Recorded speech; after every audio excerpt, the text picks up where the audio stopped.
Okay, hey guys, this is Jacey Bowers. Today we're at Wabash and I am going to be discussing cover crops, a little bit about what a cover crop does, how it plays a role in our soil, how it can be beneficial. So cover crops, all that really means, we also call it green manure, but it's basically just a crop that covers our soil. So right here I have oregano, and oregano does well in the cold, and it's also going to be fantastic for us herbs wise. But also, let's just take a little bit of look at all of this wonderful life that is able to exist because of this cover crop.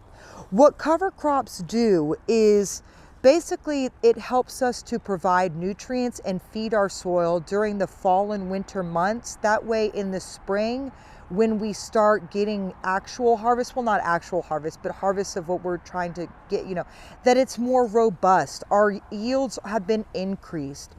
A cover crop can provide a few different things. Number one, it helps to prevent erosion because it helps to provide roots which penetrate through the soil, which make cracks, which allows rain to seep into the soil as opposed to run off. Number two, it helps prevent your soil from getting frosted or things like that. That cover crop, it's going to get hit first. But number three, it helps to provide this buffer. That's the most important thing. It provides this buffer so that microbial activity is able to exist.